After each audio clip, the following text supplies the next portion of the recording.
আসসালামু আলাইকুম সবাইকে। দেখতে পাচ্ছেন রাজশাহীতে কি পরিমাণে আম ধরছে। এবার আমাদের রাজশাহীতে আমের ফলন বাম্পার, যাই হোক মাশাল্লাহ। তো এখানে দেখতে পাচ্ছেন এটা হচ্ছে আইশনি আম। এই আমটা সাধারণত অনেক টক। এই যে দেখুন কি বড় সাইজের। এটা হচ্ছে আমের সিজন যখন একেবারে শেষ হয়ে যায় সেই সময়তে এই আমগুলো খাওয়া হয়। এটা অনেক আঁশ জাতীয় আম। তো এই যে এই আমের সাইজটা আমি আপনাদেরকে দেখাই। এই যে দেখতে পাচ্ছেন কি বড় সাইজের আম, মানে আমার হাতের থেকেও বড়, এক বিঘতের থেকে বড় আম এই যে। কিন্তু এই আমটা অনেক টক, ভীষণ টক, লম্বা সাইজের হয়ে থাকে আমগুলো। এই যে ফলন অনেক ভালো এসেছে। এবং আমের ভাঁড়িতে দেখতে পাচ্ছেন ডালগুলো কিভাবে নিচু হয়ে গেছে, প্রায় মাটির সাথে ঠেকে যাচ্ছে। এই যে এপাশেও আছে, এই যে কত আম, মাশাল্লাহ অনেক অনেক ভালো। আসলে এমন আম দেখতে পেলে অনেক ভালো লাগে। এই যে একসাথে কতগুলো, এই যে 7টা আম একসাথে, এই যে দেখতে পাচ্ছেন একসাথে 7টা আম। তো এগুলো হলো আইশনি জাতীয় আম, অনেক টক, অনেক আঁশ থাকে এই আমে, যে কারণে আমটা খেতে অতটাও ভালো লাগে না।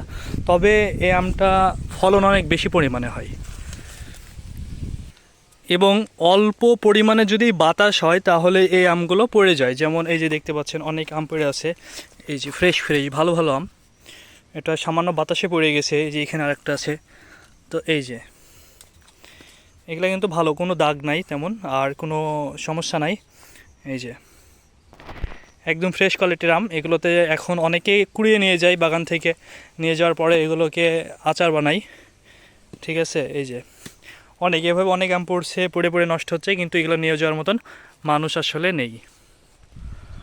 তো সব মিলিয়ে এবার আমের ফলন মাশাল্লাহ অনেক অনেক ভালো এসেছে।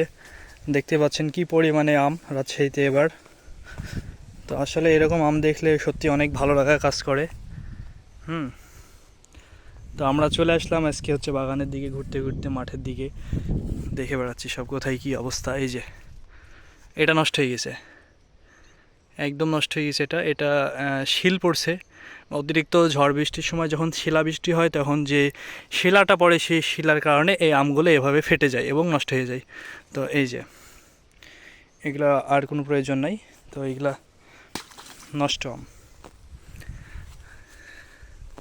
একদম কাঁচা আর টক।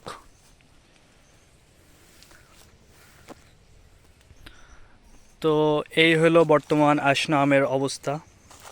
এই ডালটা দেখেন, মানে কি পরিমাণে আম সেটা একদম মানে মাটির সাথে ঠেকে যাচ্ছে।